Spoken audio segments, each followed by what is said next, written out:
آج کی کہانی ہے ایک ٹیوشن والی میڈم اور ایک اسٹوڈنٹ کی۔ چلو تو شروع کرتے ہیں۔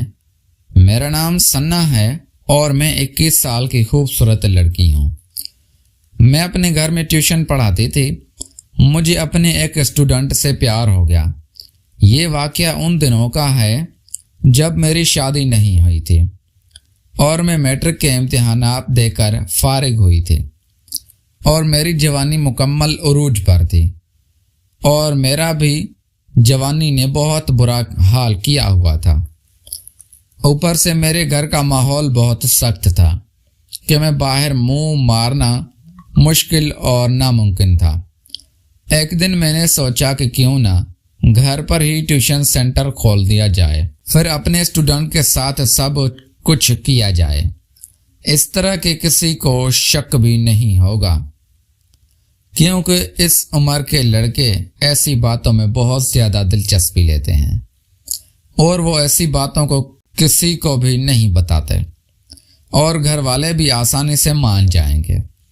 میں نے اسی وقت حامی بھر لی اور رات کو کھانے کی میز پر بیٹھی تھی۔ میں نے امی سے کہا کہ میں سارا دن فارغ بیٹھ کر بور ہو جاتی ہوں اور سوچ رہی ہوں کہ محلے کے بچوں کو پڑھانا شروع کر دوں۔ اس طرح ٹائم بھی گزر جائے گا اور کچھ پیسے بھی آ جائیں گے۔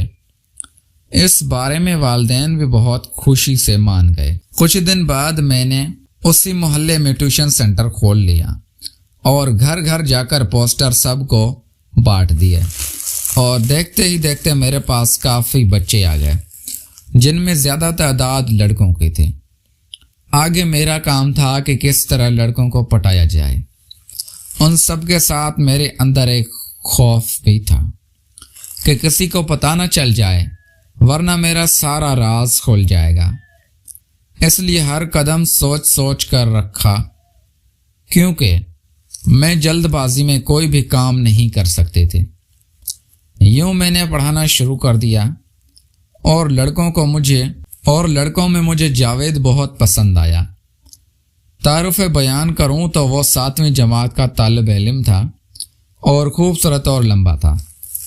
اس کے والد آفس میں کام کرتے تھے اور میرے گھر کے ساتھ رہتے تھے۔ میں جب بھی جاوید کو پڑھانے کھلے گلے والے کپڑے پہن لیتی، اور ساتھ میں میری کوشش ہوتی کہ جاوید کے ساتھ میرا اچھا تعلق بن جائے تاکہ وہ میرے ساتھ کھل مل جائے۔ کچھ دن بعد میری جاوید کے ساتھ بہت اچھی اور مضبوط والی دوستی ہو گئی۔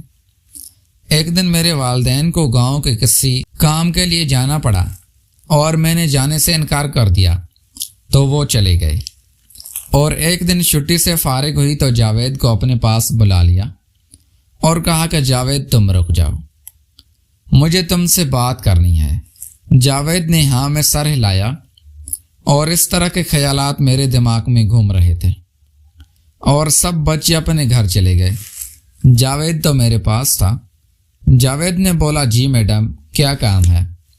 میں نے کہا، میں گھر پر اکیلی ہوں، مجھے ڈر لگ رہا ہے، اگر میں بور بھی ہو رہی ہوں اس لیے تمہیں روک دیا ہے، میرا دل لگا رہے گی۔ اور میں جاوید کو لے کر کمرے میں چلے گئے، اور ہم کمرے میں بیٹھ کر پڑھائی کے حوالے سے باتیں کرنے لگے، اور میں نے کہا، جاوید کوئی گیم کھیلیں، اور میں لوڈو لے کر آئی اور ہم کھیلنے لگے۔ میں نے کچھ دیر بعد گرمی کا بہانہ بنا کر دوپٹہ اتار دیا، اور پسینے کی وجہ سے میرا جسم بھیگ گیا اور جسم کے ساتھ کپڑے چپک گئے، اور ہم کھیلنے لگے۔ میں بار بار کوشش کر رہی تھی کہ جاوید کی نظر مجھ پر پڑے۔ کچھ دیر میں نے دیکھا کہ وہ مجھے دیکھ رہا ہے۔ میں دل ہی دل میں بہت خوش ہوئی کہ تیر نشانے پر لگ گیا۔ ہم کھیل رہے اور جلدی جاوید بھی میری طرف دیکھ کر مست ہو گیا۔ میں ان سب کو بہت انجوائے کر رہی تھی۔ تھوڑی دیر بعد جاوید سے کہا کہ میں چائے بنا کر آتی ہوں، تم انتظار کرو۔ میں چائے بنانے لگی، لیکن سچ میں بھی یہی سوچ رہی تھی اور یہ خیالات میں کھو رہی۔ اس کے بعد میں نے جاوید کو چائے دی اور اس کے بعد میں بیٹھ گئی۔ میں نے اس کا ہاتھ پکڑ کر چیک کیا تو وہ مجھے دیکھنے لگا، اور میں نے اس کی آنکھوں میں دیکھ کر اسمائل کی اور اس کے بالوں میں ہاتھ پھیرنے لگے۔ تو جاوید نے میرا ہاتھ پکڑ کر اپنی طرف کھینچ لیا اور میرے ساتھ دوستو اس پارٹ میں دیکھنا چاہتے ہو کہ کیا ہوا تو چینل کو لازمی سبسکرائب کرو۔ ملتے ہیں اگلی ویڈیو میں۔ Thanks for watching.